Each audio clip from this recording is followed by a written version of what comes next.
नमस्कार दोस्तों, एक बार फिर से स्वागत है आपका एक और नए लाइव सेशन में। कैसे हैं आप? एक बार फिर से आप सबका हार्दिक स्वागत, अभिनंदन, जय श्री राम, राधे राधे। चर्चा करेंगे आज के सेशन में एक बहुत ही बेहतरीन सा प्यारा सा टॉपिक है आपका, कला संस्कृति से संबंधित राजस्थान के प्रमुख नाट्य। कल चर्चा करेंगे राजस्थान के प्रमुख नृत्यों की। तो आइए करते हैं शुरुआत आज के सेशन की और चर्चा करते हैं। लेकिन उससे पहले आप सबका हार्दिक स्वागत, अभिनंदन, जय श्री राम, राधे राधे। कैसे हैं आप सभी? जितने भी बच्चों ने ज्वाइन कर रखा है, कमलेश जी, अफसाना जी, आप सबका बहुत बहुत स्वागत, अभिनंदन। इसके अलावा ढानी के छोरे, स्वागत आपका। सुलोचना जी, पुष्पेंद्र जी, बसंती मीना जी, वनराज जी और महक जी, स्वागत आपका। मुकेश, स्वागत आपका। प्रमोद, स्वागत आपका। रीना जी, स्वागत आपका। सोनू कुमारी, कैसे हैं आप? आपका भी बहुत बहुत स्वागत और अभिनंदन है। चर्चा जो करेंगे वो करेंगे आज के सेशन में हम राजस्थान के प्रमुख नृत्यों के बारे में। तो आओ करें शुरुआत आज के सेशन की। देखिए, करते हैं शुरुआत आज के सेशन की।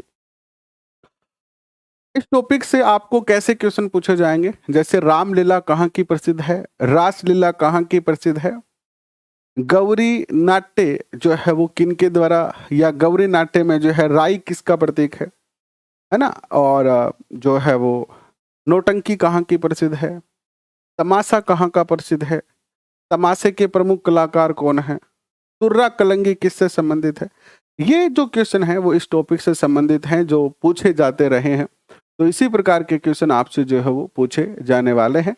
तो क्वेश्चन बड़े ही प्यारे हैं, तो इनको और बेहतर तरीके से समझने के लिए इस सेशन को आप पूरा देखिए और फिर आपको जो है निश्चित तौर पर मजा आएगा। प्लस इस टॉपिक से जो क्वेश्चन पूछे जाएंगे वो आपके गलत नहीं होंगे। तो चलिए करते हैं शुरुआत। राजस्थान के लोक नाट्य की चर्चा अपन जो है वो करते हैं। देखिए, इन सारे सेशन की पीडीएफ फाइल डाउनलोड करने के लिए टेलीग्राम पे ज्वाइन कर सकते हैं। 2 टेलीग्राम चैनल है, दोनों में से किसी एक को ज्वाइन कर लीजिए, आपको पीडीएफ मिल जाएगी। राजस्थान के लोक नाट्य, सबसे पहले बात करते हैं ख्याल लोक नाट्य की, है ना। ख्याल लोक नाट्य की सबसे पहले चर्चा करते हैं। ख्याल जो शब्द है उसका अर्थ होता है खेल। क्वेश्चन पहला तो यही पूछा जाएगा कि ख्याल शब्द का अर्थ क्या है। खेल अर्थ होता है इसका, और यह लोक नाट्य की विधा है। लोक नाट्य विधा है ये, है ना। लोक नाट्य की क्या है, एक विधि है ये। किसी धार्मिक, सामाजिक, ऐतिहासिक, पौराणिक आख्यानों को पदबंद रचनाओं के रूप में अलग अलग पात्रों द्वारा गा गाकर लोक मनोरंजन हेतु लोक नाट्य के रूप में प्रस्तुत किया जाता है। जैसे रामायण की कहानियां हो गई, महाभारत की कहानियां हो गई, एंड बाबूजी की कहानियां हो गई, अपने झिंडिये की कहानी हो गई। झिंडिये की कहानी सुनी है बचपन में थारी, है ना। यानी ऐसे कोई भी कहानियां, ऐसी कोई भी रचनाएं जिनको, जो या तो धार्मिक महत्व की होती है, या ये सामाजिक महत्व की होती है, या ये ऐतिहासिक घटनाएं होती है किसी शासक से संबंधित, या ये पौराणिक जो कि पुराने समय से चली आ रही कुछ कहानियां हैं, उनको संवाद में जो है वो पदबंद करके, उनको पद में बंद, पदबंद यानी उनको कविता के रूप में, कहानी के रूप में प्रस्तुत करना, गाकर, बोलकर, मनोरंजन के लिए लोगों के सामने प्रस्तुत करना ही क्या कहलाता है, ख्याल कहलाता है। ख्याल के अंदर जो है संगीत प्रधान लोक नाट्य है ये। भाग लेने वाले कलाकार क्या कहलाते हैं, खिलाड़ी कहलाते हैं। क्वेश्चन पूछा जाएगा आपसे कैसे, कि ख्याल का मंचन करने वाले या ख्याल में भाग लेने वाले कलाकार क्या कहलाते हैं। तो ख्याल में भाग लेने वाले जो कलाकार हैं वो क्या कहलाते हैं, खिलाड़ी कहलाते हैं। दल के मुखिया को उस्ताद, दल के मुखिया को उस्ताद कहते हैं। ख्याल प्रतियोगिता का दंगल कहते हैं। जब ख्याल की प्रतियोगिता होती है, यानी ख्याल प्रतियोगिता, जैसे क्रिकेट प्रतियोगिता होती है, ऐसे ही जब ख्याल की प्रतियोगिता होती है तो इसको क्या कहते हैं, दंगल कहते हैं। ये सारे क्वेश्चन आपको याद रखने हैं, पूछे जा चुके हैं ये। इसके बाद नगाड़ा तथा हारमोनियम इसका प्रमुख वाद्य यंत्र है। नगाड़ा और हारमोनियम जो है इसका क्या है, प्रमुख वाद्य यंत्र है। प्रमुख ख्याल की अगर चर्चा करते हैं कि प्रमुख ख्याल कौन कौन सी है, तो कुचामनी ख्याल आपकी प्रमुख ख्याल है। इस कुचामनी ख्याल के प्रवर्तक कौन है? पहला क्वेश्चन यही बनता है कि कुचामनी ख्याल के प्रवर्तक कौन है, तो प्रवर्तक है इसके लच्छीराम। इसी क्वेश्चन को ऐसे पूछा जा सकता है, लच्छीराम द्वारा कौन सी ख्याल का प्रवर्तन किया गया? कुचामनी ख्याल का। यह हास्य एवं विनोद प्रधान यानी हंसी मजाक से संबंधित जो है वो ख्याल है। कुचामन सिटी व आसपास के क्षेत्रों में, कुचामन नागौर में है, यह लोकप्रिय है और वर्तमान में इसके जो प्रमुख कलाकार है वो है उगमाराम तथा बंसीलाल चुई। क्वेश्चन कैसे पूछा जाएगा? बंसीलाल चुई का संबंध किस ख्याल से है? बंसीलाल चुई का संबंध किस ख्याल से है? तो कुचामन ख्याल से जो है इनका संबंध है। और कुचामन ख्याल किस शैली पर आधारित है? तो ये ओपेरा शैली पर जो है वो आधारित ख्याल है। प्रयत्न यही है हमारा कि टॉपिक से संबंधित हर फैक्ट को आप तक पहुंचाया जाए और बेहतरीन तरीके से जो है वो आपका कलेक्शन ऑफ डाटा हो, और उस डाटा को पढ़कर आप जब पेपर देने जाओ तो आप वैसे ही फील करो जैसे एक अस्त्र शस्त्र से सज्जित योद्धा हो। एक जो सैनिक है जो सीमा पर होता है, अगर उसके पास हथियार नहीं है या उसकी गोलियां खत्म हो जाती है तो वो अपने आप को लाचार महसूस करता है। लेकिन अगर सैनिक के पास AK-47 और बहुत सारे गोलियां हो, बम हो, बारूद हो ना, तो वो चाहे दुश्मन कितना भी बड़ा क्यों ना हो उसको भी क्या देता है? हरा देता है। तो एक छात्र, एक एग्जाम की तैयारी करने वाला जो योद्धा होता है, एक छात्र योद्धा, अगर उसके पास अच्छा कलेक्शन का है, अच्छा डाटा का कलेक्शन है, अगर जो पढ़ रहा है वो अच्छे डाटा पढ़ रहा है, तो वो भी उस सैनिक की भांति पेपर चाहे कितना भी कठिन क्यों ना आए, लेकिन वह पेपर होल में उस पेपर को हरा के अपनी विजय को, अपनी सफलता को सुनिश्चित कर देता है। तो आपके लिए ये डाटा जो है वो निश्चित तौर पर बेहतरीन साबित हो, ऐसा हम निरंतर प्रयत्न करते रहते हैं। ठीक है, आप मुझसे पूछते हो कि सर रीट के अंदर लोक देवी टॉपिक नहीं है क्या, लोक देवता टॉपिक नहीं है क्या? आप सिलेबस निकालो, हर बच्चे के पास सिलेबस है। अगर नहीं है तो जाके सिलेबस निकाल के लाके प्रिंट निकालो। ऐसे अगर आप क्वेश्चन पूछते हो ना, मुझे कतई पसंद नहीं आता। अगर कोई बच्चा ऐसा पूछे कि ये सिलेबस में है कि नहीं है, तो फिर आप पढ़ क्या सिर रहे हो रे? जब आपको सिलेबस में ये पता नहीं है कि ये टॉपिक है कि नहीं है, तो पढ़ाई क्या सिर की हो रही है ना? ऐसी बातें अच्छी नहीं लगती है। आप सारे बहुत ही बेहतरीन बच्चे हैं, बहुत ही बेहतर तरीके से मेहनत कर रहे हैं, और ऐसे आप क्वेश्चन पूछते हैं तो कतई अच्छा नहीं लगता है ना? क्वेश्चन टॉपिक से संबंधित पूछ लो। सिलेबस तो यार सबसे पहले कोई भी जब अध्ययन करते हैं तो सबसे पहले उसका सिलेबस ही तो देखते हैं, और सिलेबस में ही आपको कंफ्यूजन है कि ये टॉपिक है कि नहीं है, तो ये तो बहुत अच्छी बात नहीं है। लच्छीराम ने गोगा चौहान, मीरा मंगल और राव रिडमल आदि ख्यालों की भी रचना की है। इसके बाद आती है आपकी जयपुरी ख्याल। स्त्री पात्रों की भूमिका स्त्रियां ही निभाती है। क्वेश्चन पूछा जाएगा, और क्वेश्चन पूछा गया है कौन सी ऐसी ख्याल है जिसमें महिला के पात्र को महिला ही निभाती है। मान लीजिए कोई ख्याल है और उसमें राजा और रानी का पात्र है, तो जनरली क्या होता है कि जो ये नाटक ख्याल वगैरह होते हैं उसमें जो लड़की का पात्र है, औरत का पात्र है, रानी का पात्र है, वो जनरली लड़के करते हैं। जैसे कोई सुंदर सा लड़का ढूंढेंगे और उसकी सेविंग वगैरह करवा के, लिपस्टिक और लगा के उसके थोड़ा वो मेकअप सेकअप, और उसको लड़की बना दिया जाएगा, और वो लड़की फिर क्या करती है? पात्र बनती है स्त्री का। लेकिन जयपुर ख्याल की एक खासियत है कि इसमें महिला के किरदार को महिला ही निभाती है। यानी अगर कोई नाटक में स्त्री पात्र है तो उसको एक लड़की के द्वारा ही जो है वो निभाया जाता है।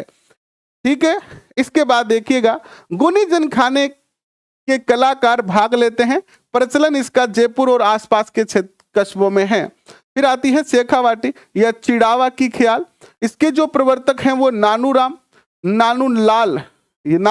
या नानूलाल राणा चिड़ावा के हैं। ये धुलिया राणा ने इसे जो है वो लोकप्रिय बनाया, और नानू जी का ये शिष्य था धुलिया राणा। क्वेश्चन पूछा जा सकता है शेखावाटी ख्याल को लोकप्रिय किसने बनाया? धुलिया राणा ने। चिड़ावा चूरू व शेखावाटी क्षेत्र में लोकप्रिय है। नानू राम ने राजा हरिश्चंद्र, हीर रांझा, भ्रतहरि, जयदेव, कलाली एंड ढोला मारवनी आदि ख्यालों की रचना की है। इसके बाद आती है तुर्रा कलंगी ख्याल, सबसे महत्वपूर्ण है, क्वेश्चन पूछा गया है और यह भी सबसे महत्वपूर्ण है कि स्त्री पात्रों की भूमिका किस ख्याल में स्त्रियां निभाती है। तुर्रा कलंगी जो है ये इसके जो प्रवर्तक है वो हिंदू संत है तुकिन और मुस्लिम संत है शाह अली चंदेरी। यानी एक हिंदू और एक मुस्लिम दो संत है जिन्होंने मिलकर जो है वो तुर्रा कलंगी ख्याल की रचना की है। हिंदू और मुस्लिम दो संतों ने मिलकर, क्वेश्चन पूछा जा सकता है राजस्थान की वह ख्याल कौन सी है जिसके प्रवर्तक एक हिंदू और एक मुस्लिम संत है। कमेंट करके बताएं फटाफट से।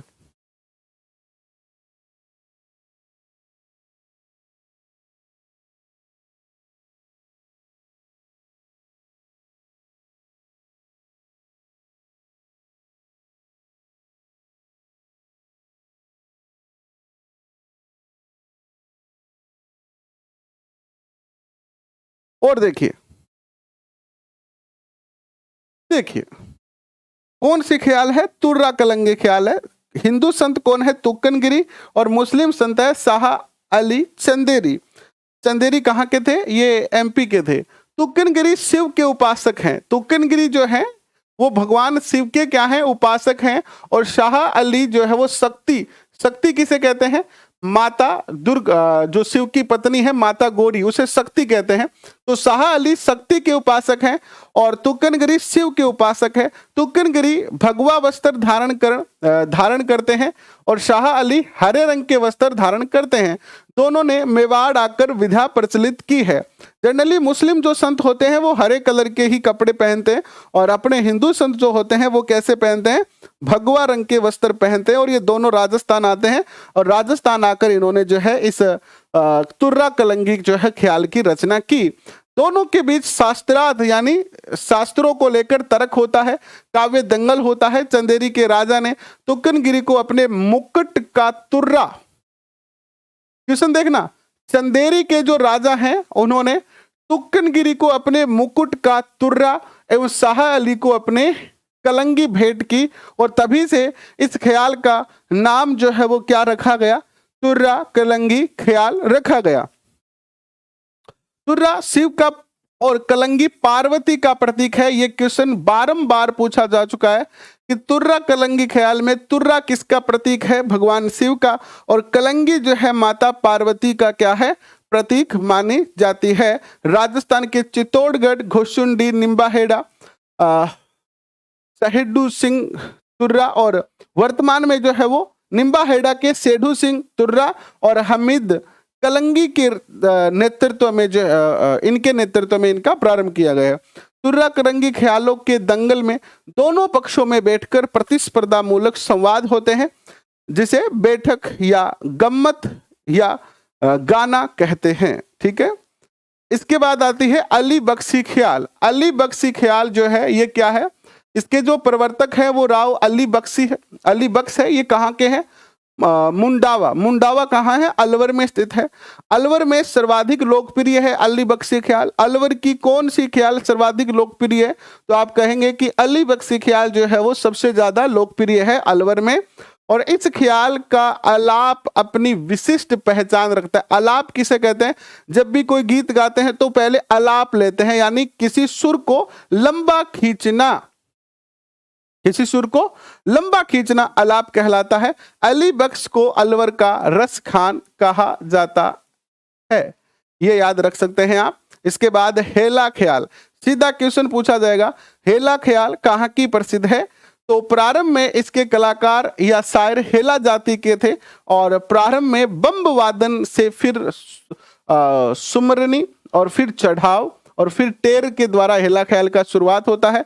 और सवाई माधोपुर व लालसोट दोसा के क्षेत्र में जो है वो हेला ख्याल प्रसिद्ध है। तो लालसोट और दोसा की क्या है, सवाई माधोपुर और दोसा में कौन सी ख्याल प्रसिद्ध है, हेला ख्याल। और नौबत वाद्य यंत्र का इसमें जो है वो प्रयोग किया जाता है।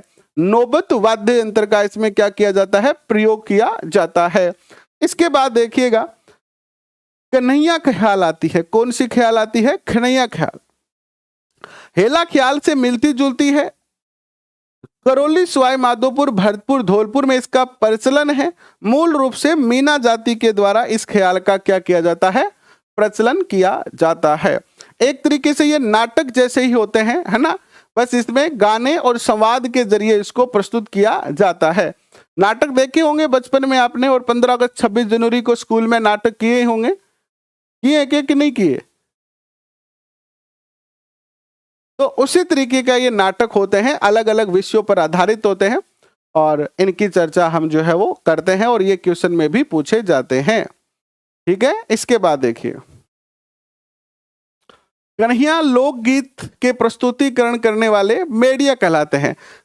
कन्हैया जो ख्याल है, इसके अंदर जो कलाकार हैं वो क्या कहलाते हैं? मेडिया। क्या कहलाते हैं? मेडिया कहलाते हैं। दिन में आयोजित मई जून माह में होती है, यानी इसका आयोजन दिन में होता है, मई जून माह में। गुजर, मीना, माली जाति के लोग भाग लेते हैं। नौबत, घेरा, मंजीरा, ढोलक वाद्य यंत्र इसमें बजाया जाता है। इसके बाद आती है किशनगढ़ी ख्याल। किशनगढ़ी ख्याल अजमेर में लोकप्रिय है, और प्रमुख कलाकार इसके कौन है? बंसीधर है। कहाँ की प्रसिद्ध है? अजमेर की, और प्रमुख कलाकार बंसीधर। ढफाली ख्याल। ढफाली ख्याल अलवर की लोकप्रिय है। मोतीलाल बीकानेर के हैं। इन्होंने जो है इस ख्याल को प्रसिद्धि दिलाई, और इन्होंने गोपी चंद व अमर सिंह राठौड़ पर जो है ख्याल लिखे। अलवर, भरतपुर, लक्ष्मणगढ़ के क्षेत्र में ढफाली ख्याल प्रसिद्ध है। ढोल, नगाड़ा, सहनाई वाद्य यंत्र इसमें बजाया जाता है। इसके बाद तमाशा। तमाशा को पढ़े उससे पहले एक बात समझ लीजिएगा, ये जो टॉपिक है आपके कला संस्कृति के, इनको आप जितना ज्यादा पढ़ोगे उतना ही ज्यादा याद होगा। इसमें कोई वैसे मोस्टली कोई बात समझाने वाली है नहीं। ठीक है, तो आपको ऐसा लग रहा होगा कि गुरुजी तो केवल पढ़ रहे हैं, हमें समझा नहीं रहे। तो जहां पर आपको समझ में नहीं आए वहां आप कमेंट करना। हालांकि वैसे कोई मैटर है नहीं समझाने वाला कि इसमें आपको समझाया जाए। वैसे समझाने वाला जो टॉपिक होता है जनरली ज्योग्राफी और पॉलिटी ही है। बाकी हिस्ट्री तो जितना ज्यादा है कहानी की तरह आप इसको पढ़ते जाएं, और आर्ट कल्चर भी इसी तरीके का है। महक जी कह रहे हैं सर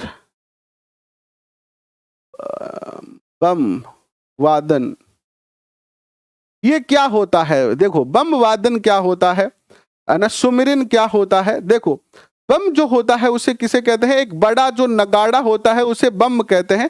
तो सबसे पहले जब इस ख्याल की शुरुआत की जाती है तो वो नगाड़ा बजाया जाता है, फिर ईश्वर का सुमिरन किया जाता है, उनको याद किया जाता है, फिर उनको चढ़ावा चढ़ाया जाता है। इस प्रकार से इस ख्याल की जो है वो शुरुआत होती है। ठीक है, इसके बाद देखिए तमाशा की चर्चा करते हैं। तमाशा कहाँ का प्रसिद्ध है बताओ? तमाशा कहाँ होता है ये बता दो। देखो, जहां नेता लोग रहते हैं वहां तमाशा होता है। नेता लोग क्या करते हैं? विधानसभा में तमाशा ही तो करते हैं। संसद में क्या करते हैं? तमाशा करते हैं, एक दूसरे से लड़ते रहते हैं। काम की योजना कोई नहीं बनाते हैं। काम की योजना कोई नहीं बनाते हैं, और बाकी योजना बनाते रहते हैं। अपनी सैलरी तुरंत बढ़ा लेते हैं, बाकी लोगों की सैलरी नहीं बढ़ाते हैं, है ना। कोई बात नहीं, वो उनका काम है। लेकिन सीधा सीधा याद रखना है कि तमाशा करते हैं नेता, और नेता रहते हैं जयपुर में। कहाँ रहते हैं? जयपुर में रहते हैं। तो तमाशा कौन करते हैं भैया? ऐसे याद रख लो, नेता करते हैं जयपुर वाले। तो संगीत प्रधान लोक नाट्य है। जयपुर की परंपरागत लोक नाट्य शैली है। महाराष्ट्र की लोक नाट्य शैली तमाशा से ये प्रभावित है। क्वेश्चन पूछा जाएगा, तमाशा मूल रूप से कहाँ की शैली है? महाराष्ट्र की शैली है। और अभी आपने देखा होगा 2-4-5 महीने पहले जब महाराष्ट्र में भी, मुंबई में बहुत बड़ा तमाशा हुआ था। सरकार गिरती, फिर बचती, फिर गिर ही गई लास्ट में। तो जहां जहां नेता है वहां वहां तमाशे होते हैं। प्रारंभ महाराणा प्रताप के शासनकाल में हुआ। तमाशा किसके काल में प्रारंभ होता है? महाराणा प्रताप के शासनकाल में। जयपुर महाराजा प्रताप सिंह, महाराणा नहीं है यहां पर, महाराजा प्रताप सिंह है। महाराजा प्रताप सिंह ने तमाशे के प्रमुख कलाकार बंसीधर, महाराष्ट्र निवासी, इनको अपने गुणीजन खाने में शामिल करते हैं। यानी क्वेश्चन ये पूछा जा सकता है कि तमाशे ख्याल को या तमाशे को राजस्थान में लाने का श्रेय किसे जाता है?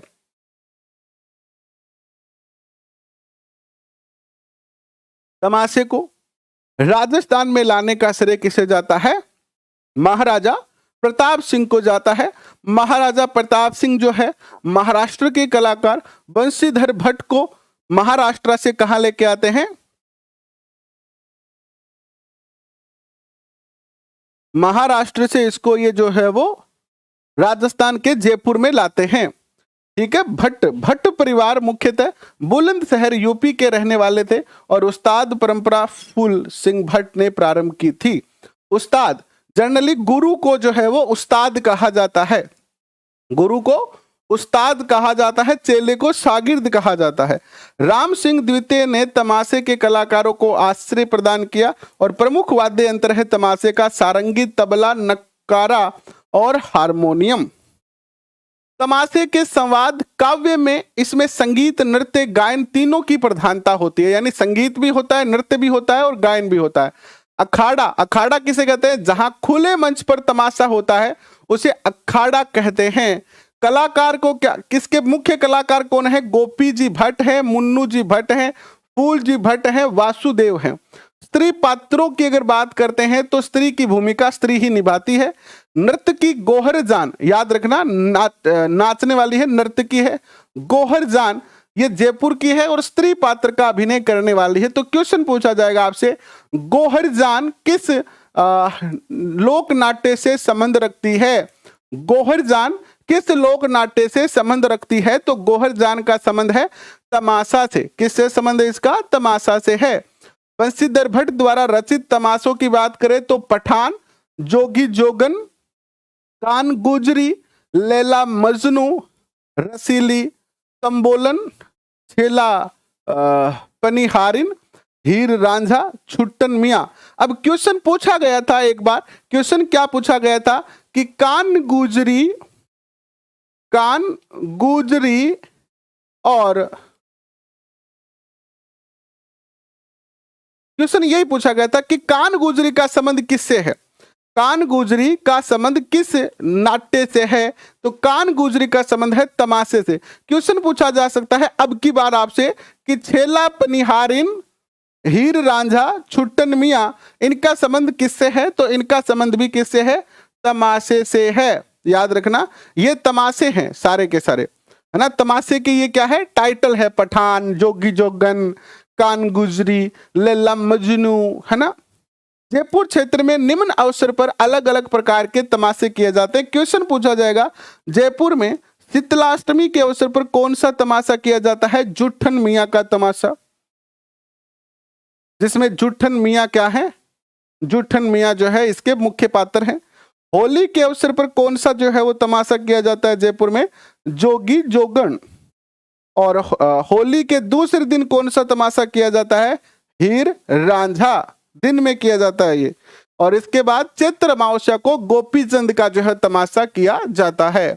इसके बाद आती है रम्मत। क्वेश्चन पूछा जाएगा, रम्मत कहाँ की प्रसिद्ध है? रम्मत जो है वो जैसलमेर की प्रसिद्ध है। रम्मत कहाँ की प्रसिद्ध है? जैसलमेर की जो है वो रम्मत क्या है? प्रसिद्ध है।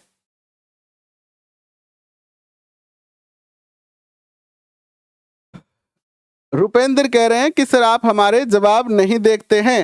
हम आपके क्यों नहीं देखेंगे रुपेंद्र? बताओ, क्या आपने हमारी बहस खोल रखी है भाई? आपसे कोई हमारी दुश्मनी है क्या? राजस्थान के करंट अफेयर के बारे में हम पहले ही आपको रात ही चर्चा कर रहे थे, राजस्थान के करंट अफेयर के बारे में, कि राजस्थान करंट अफेयर एक ऐसा विषय है जिसको अब पढ़ने से कोई फायदा है नहीं। हालांकि पढ़ना चाहो तो आप खुद पढ़ सकते हो सेल्फ स्टडी के जरिए, लेकिन हम आपको पढ़ाएंगे निश्चित तौर पर, लेकिन हम आपको पढ़ाएंगे जनवरी माह में। जनवरी माह पूरा का पूरा 1 जनवरी से लेकर 31 जनवरी तक हम आपको करंट अफेयर करवाएंगे कंप्लीट 2022 का पूरा करंट अफेयर करवाएंगे जनवरी माह में। अगर आपको हमारे साथ पढ़ना है तो आप जनवरी में पढ़ेंगे, आपको अब पढ़ना है तो आप मोमल बुक लाके पढ़ लो, या यूट्यूब पर बहुत सारे सेशन होते हैं करंट अफेयर के। ठीक है, नेक्स्ट देखो, उद्भव इसका जैसलमेर से हुआ है। ऐतिहासिक एवं पौराणिक आख्यानों के आधार पर अभिनीत काव्य रचना है ये। बीकानेर व जैसलमेर क्षेत्र में ख्याल को रम्मत कहा जाता है। जो बीकानेर और जैसलमेर क्षेत्र है उसमें ख्याल को ही क्या कहा जाता है, रम्मत कहा जाता है। बीकानेर में सर्वाधिक लोकप्रिय है रम्मत। संगीत संगीत नाट्य तेज कवि के द्वारा, ये याद रखना, तेज कवि कहाँ के हैं, जैसलमेर के हैं, और इन्होंने एक रम्मत की रचना की जिसका नाम था स्वतंत्रता बावनी। क्वेश्चन पूछा जाएगा स्वतंत्रता बावनी की रचना किसने की, पूछा जा चुका है ये। इसके अलावा इन्होंने मुमल, जोगी भरतरी और छेल तंबोलन भी रचना की है। रम्मतों का प्रारंभ जो है वो फक्कड़ बाबा की रम्मत व रामदेव जी की भजन से की जाती है। क्वेश्चन पूछा जाएगा कि रम्मत का प्रारंभ किससे होता है। सबसे पहले फक्कड़ बाबा की रम्मत बोली जाती है, उसके बाद या फिर रामदेव जी का भजन गाया जाता है और इसके बाद रम्मत की शुरुआत होती है। बीकानेर में आचार्यों का चौक नामक एक स्थान है, आचार्यों का चौक, वहां रम्मत जो है वो सर्वाधिक प्रसिद्ध है और इसका आयोजन फाल्गुन शुक्ला अष्टमी में किया जाता है। और प्रमुख जो खिलाड़ी है वो कौन है इसके, पुष्करणा ब्राह्मण। बीकानेर के अंदर जो है सर्वाधिक पुष्करणा ब्राह्मण पाए जाते हैं। तो जो पुष्करणा ब्राह्मण है पुष्करणा ब्राह्मण, वो क्या करते हैं, रम्मत का आयोजन करते हैं और रम्मत के पात्र बनते हैं। इसके बाद देखिए आयोजन जो होता है वो रात्रि में 11-12 बजे शुरू होता है और सुबह तक चलता है। विषय होते हैं इसमें ऐतिहासिक और सामाजिक और प्रेम आख्यान। वाद्य यंत्र इसमें नगाड़ा और ढोलक। क्वेश्चन पूछा जाएगा रम्मत के मंचन में कौन सा वाद्य यंत्र उपयोग में लिया जाता है। तो रम्मत के मंचन में ढोलक और नगाड़ा। इसके बाद आती है नौटंकी। नौटंकी कहाँ की प्रसिद्ध है, बहुत ही बार क्वेश्चन पूछा गया है, महत्वपूर्ण क्वेश्चन है। नौटंकी कहाँ की प्रसिद्ध है, बताओ, नौटंकी कहाँ की प्रसिद्ध है। गांधी जी को गिफ्ट की थी, बिल्कुल सही बात कहा है आपने, बहुत अच्छी बात बताई आपने। हमसे पढ़नी है तो हम आपसे रुपेंद्र जी 100% आपको विश्वास दिलाते हैं कि हम आपको करंट अफेयर के 400 से 500 क्वेश्चन देंगे पूरे 2022 के, और उन 400-500 क्वेश्चन में से आपका करंट अफेयर का क्वेश्चन आएगा। अभी भी YouTube पर बहुत सारे करंट अफेयर पढ़ा रहे हैं, उनका भी पढ़ सकते हो, कोई दिक्कत नहीं है, लेकिन हम आपको सिलेक्टेड क्वेश्चन देंगे करंट अफेयर के। 400 से 500 क्वेश्चन होंगे और उसमें पूरे 2022 का करंट अफेयर शामिल होगा, और उन क्वेश्चनों को करने के बाद आपको कोई करंट अफेयर नहीं पढ़ना है कहीं से भी। इसके बाद भरतपुर जिले का प्रमुख लोक नाट्य यानी लोक नौटंकी कहाँ की प्रसिद्ध है, भरतपुर की प्रसिद्ध है। भरतपुर, धौलपुर, सवाई माधोपुर, करौली क्षेत्र में। उत्तर प्रदेश के हाथरसी नौटंकी से प्रभावित है ये, और प्रवर्तक इसके भूरीलाल सिंह भरतपुर के इसके प्रवर्तक है। प्रमुख खिलाड़ी जो है वो गिरिराज प्रसाद है। 9 प्रकार के वाद्य यंत्र इसमें बजाए जाते हैं। कौन सी ऐसी ख्याल है जिसमें कौन सा ऐसा लोक नाट्य है जिसमें 9 प्रकार के वाद्य यंत्र बजाए जाते हैं। देखो, नौटंकी, नौटंकी, नौटंकी, ऐसे याद कर लेना, ठीक है। कौन कौन से हैं, मुख्य रूप से नक्कारा बजाया जाता है, इसके बाद नगाड़े, ढोलक, सारंगी, चिक्कारा, डफली, शहनाई, हारमोनियम, मंजीरा। वर्तमान में महिला खिलाड़ी भाग लेती है इसमें। भरतपुर धौलपुर क्षेत्र में नत्थाराम की मंडली। क्वेश्चन ये पूछा गया है, मेरे याद नहीं आ रहा एग्जाम का नाम, कि नत्थाराम की मंडली किसके लिए प्रसिद्ध है। नत्थाराम की मंडली का संबंध किससे है, नौटंकी से है। किससे है, नौटंकी से है। इसके बाद गौरी और राई की चर्चा करते हैं। देखिए, गौरी और राई ये भी महत्वपूर्ण है। गौरी लोक नाट्य है, धार्मिक आस्था, सामाजिक परंपरा एवं संस्कृति गतिविधियों का गहन अंकन व चित्रांकन इसमें किया जाता है। रक्षाबंधन के, ये क्वेश्चन याद रखना, गौरी का मंचन कब होता है, रक्षाबंधन के दूसरे दिन से लेकर और 1.25 महीने तक। गौरी नाट्य कितने दिन तक चलता है, 1.25 महीना। 1.25 महीना यानी 1 महीना और कितने दिन, 1 महीना और लगभग 7 दिन, 1.25 हो गया ना। भीलों का प्रसिद्ध लोक नाट्य है। गौरी का मंचन कौन करते हैं, भील करते हैं। सबसे प्राचीन लोक नाट्य है। लोक नाट्यों का मेरु नाट्य है ये, और उदयपुर, डूंगरपुर, बांसवाड़ा में प्रचलन है। मुख्य आधार क्या है? शिव और भस्मासुर की कथा। शिव ने भस्मासुर का अंत किया था ना, तो शिव तथा भस्मासुर की ये कथा है जिसका मंचन किया जाता है 1 महीने तक। और इसमें गौरी के पात्र की बात करते हैं तो राई बुढ़िया इसका पात्र है, जिसमें शिव भस्मासुर का प्रतीक है ना। राई बुढ़िया क्या है? शिव भस्मासुर का प्रतीक है। और रायका दोनों पार्वतियों की प्रतिमूर्ति है। एंड कुटकुटिया, ये क्वेश्चन पूछा गया है, कुड़कुटिया किसका पात्र है? और कुड़कुटिया झामटिया, कुटकुटिया झामटिया, ये 2 पात्र हैं। कुटकुटिया झामटिया द्वारा बोली कविता को दोहराता है। यानी ये कैसे हैं? जैसे हम जब छोटे थे तो रामलीला देखने जाते थे, और रामलीला के मंचन के बीच बीच में जो है ना मनोरंजन के लिए आते थे ये। तो कुटकुटिया झामटिया किसके पात्र हैं? ये गौरी नाट्य के पात्र हैं, जो क्या करते हैं? आपको हंसाते हैं कविता बोलकर। झामटिया लोक भाषा में कविता बोलता है। एंड पोट, भोपा, भोपे ये वेश धारण करने वाले हैं। और खेल्या, अन्य सभी पात्रों को खेल्य कहा जाता है।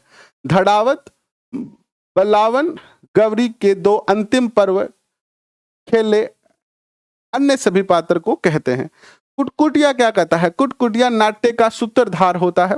भीलों के अलावा इस लोक नाट्य को और कोई नहीं खेल सकता है। वाद्य इसमें मांदल और थाली बजाई जाती है। स्त्रियों की भूमिका इसमें पुरुष ही निभाते हैं, यानी महिला इसमें भाग नहीं लेती है।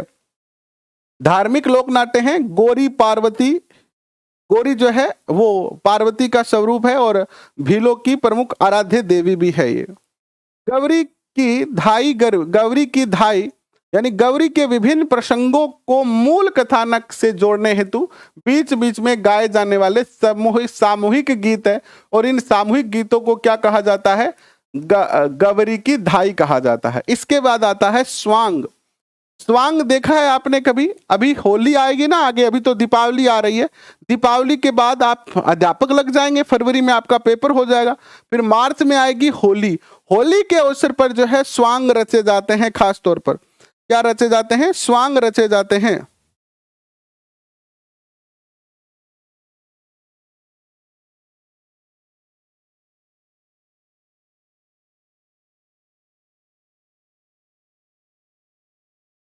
राहुल कह रहे हैं कि आपके जो वीडियो हैं वो बैक टू बैक पढ़ने हैं कि अलग अलग पढ़ने हैं? अब ये तो आप तय करो भाई। मैं तो यही कहूंगा कि आप बैक टू बैक पढ़ें, जितना ज्यादा हो सके उतना पढ़ें। आप पूरा सिलेबस कवर करवाएं, क्योंकि हमने जो है वो पूरा सिलेबस इसका कवर लगभग कर लिया है।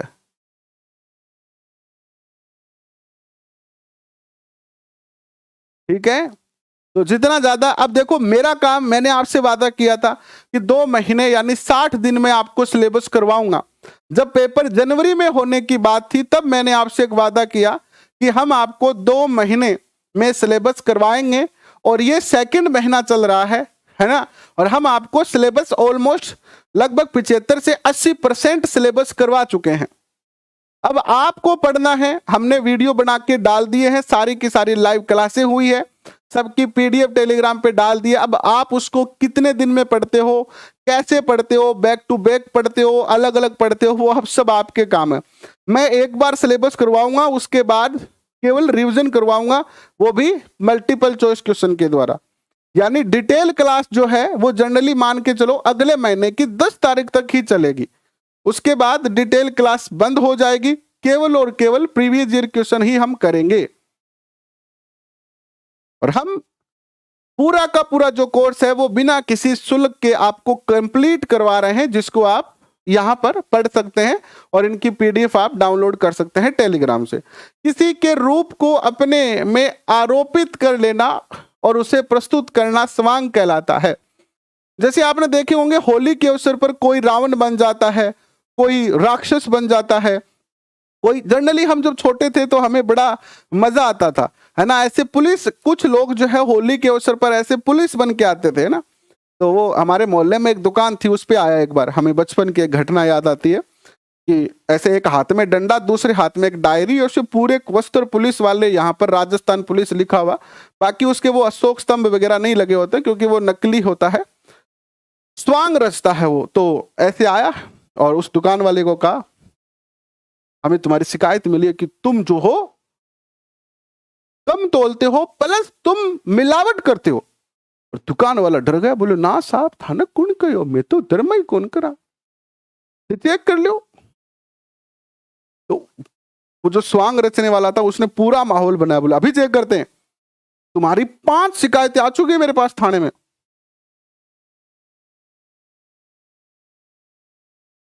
दुकान वाला बेचारा डर के कांप, बोले साहब थे चेक कर लो। बोले ऐसा करो, मैं तुम्हें छोड़ रहा हूं, चलो 500 रुपए दो मुझे, इस बार तुम्हें छोड़ रहा हूं, 500 रुपए निकालो फट से। अब उसने गले में से निकाल के 500 रुपए दे दिए।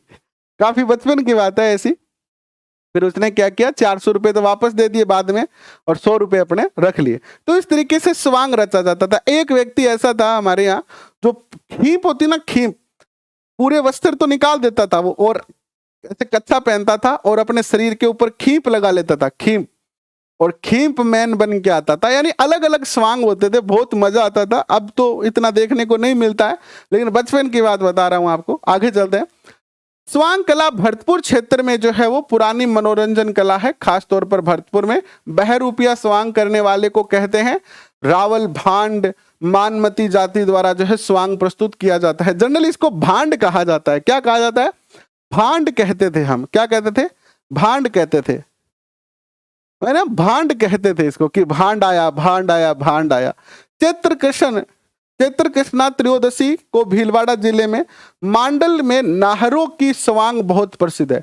नाहरों का स्वांग यानी व्यक्ति क्या करते हैं यहाँ पर मांडलगढ़ में, अपने पूरे शरीर के ऊपर रुई लगा लेते हैं। रुई, जो सफेद रुई आती है ना, वो रुई चिपका लेते हैं गोंद से, और फिर एक पूंछ चिपका लेते हैं और वो नाहर बन जाते हैं। नाहर जो होता है पशु होता है, एक जंगली पशु नाहर।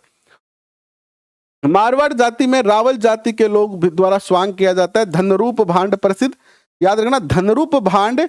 और एक और भांड है, महाराजा मान सिंह ने जागीर दी थी, एक जानकी लाल भांड, ये बहुत प्रसिद्ध है। जानकी लाल भांड ने ही जो है बहरूपिया कला को क्या दिलाई थी, राष्ट्रीय स्तर पर प्रसिद्धि दिलाई थी। इसके बाद बात करते हैं अपन भवाई नाट्य की। व्यवसायिक श्रेणी का लोक नाट्य है। जन्मदाता इसके बाघा जी हैं।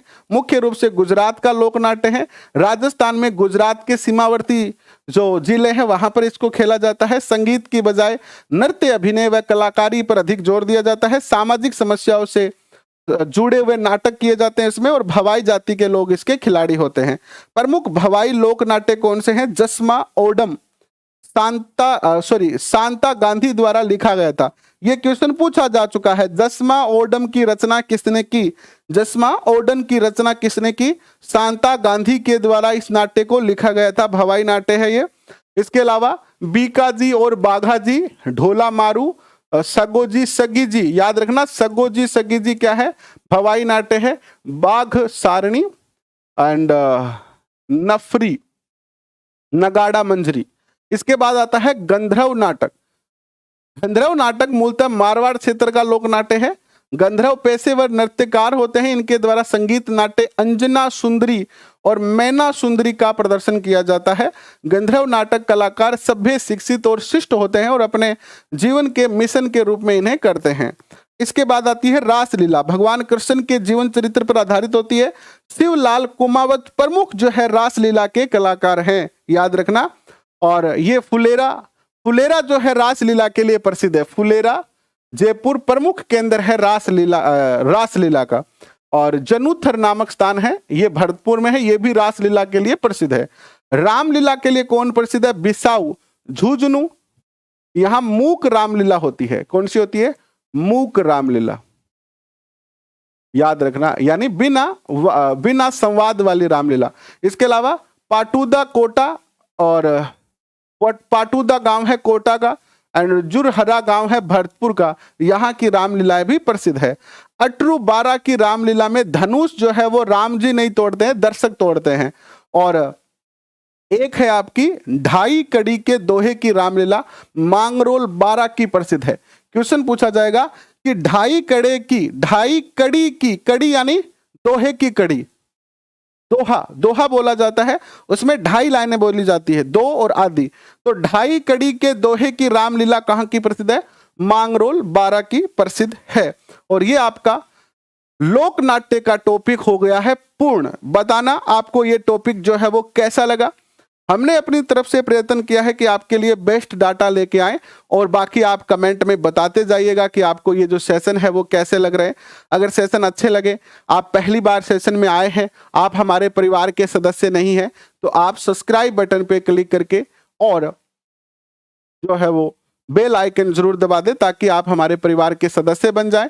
और इसके बाद आपको सारी पीडीएफ फाइल और सारे क्लासों के नोटिफिकेशन और सारी की सारी क्लासें आप देख पाएंगे। और टेलीग्राम पे जुड़ने के लिए ये टेलीग्राम के लिंक यानी बारकोड दिए गए हैं, ये इनके जो है टेलीग्राम के नाम है, इनको आप ज्वाइन करके इनकी पीडीएफ डाउनलोड कर सकते हैं। अभी के लिए बस इतना ही। 3 बजे मिलेंगे, जहां शैक्षिक प्रदर्शनों में शिक्षण अधिगम में नवाचार की चर्चा करेंगे। तब तक के लिए बहुत